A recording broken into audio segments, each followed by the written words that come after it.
Málo kto vie, že keď sa pred vyše rokom rozišli cesty, Petra Sagana a jeho manažéra Jozefa Korbela prerušili spolu akýkoľvek kontakt.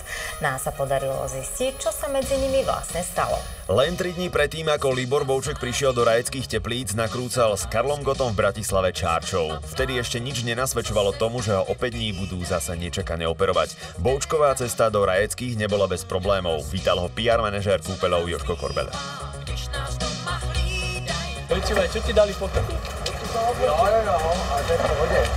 Apropo, Bouček má ku Karlovi Gottovi a k jeho rodine momentálne veľmi blízko. Moderuje všetky jeho súkromné koncerty a majstra dokonca asi ako jediný kolega zo showbiznisu navštevuje aj doma. Do spa Afrodita Rajecké Teplice, kúpeľov s prírodnými liečivými prameňmi, kde zhodou okolností v minulosti pobudol aj Karol Gott s rodinou, prišiel Libor odmoderovať valentínsky ples. Potom je Marian Lekás. Libor, chod sa ubytovať potom. Jožko Korbel, toto je jeho sympatická priateľka Ivetka, manažuje tenistu Martina Klížana a predtým 8 rokov Petra Sagana. Pred časom sa rozišli. Eriku bude určite zaujímať, že prečo ste sa nerozprávali s tým Peťom Saganom. Jožko nepovie. Počase nastal zlom.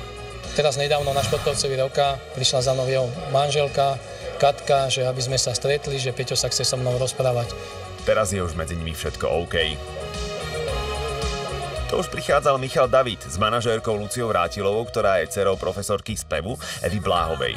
Pani profesorka je zasa dcerou slovenského operného speváka Janka Blaha. Lucín manžel Petr Vrátil v 80. rokoch tancoval v skupine Uno s Richardom Genzerom. Zábery zo zvučky relácie Možná príde i kouzelník. Michal. Zdravím, dobrý večer, zatiaľ vcenilu. Michal bol v Rajeckých prvýkrát a nevedel sa vynadívať.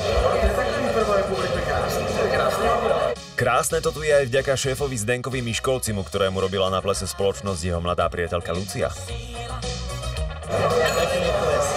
A aj vďaka ďalšej generácii Miškolciovcov. Toto je Zdenko Miškolci mladší s manželkou Peťou. No a v tom jasno, je tu raj. Teplá voda, nádherné hory, aj nádherné ženy. A tie sa predviedli aj v módnej show. Napríklad Miss Universe z roku 2013, Žanet Borhiová.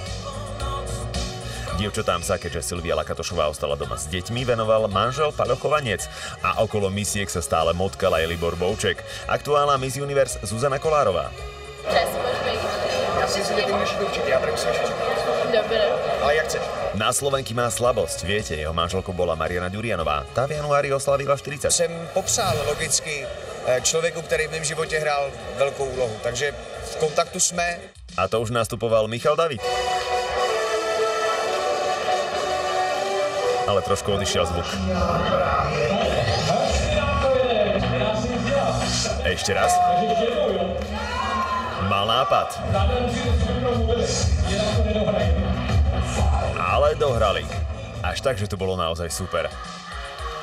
A čo sa týka Libora, mobil mal v ruke aj počas moderovania. Predpokladáme, že už mal informácie od Ivanky o zhoršujúcom sa stave Karla Gotta. Nechcelo to ale rozprávať. 2 dní po tejto akcii totiž museli majstra akútne operovať.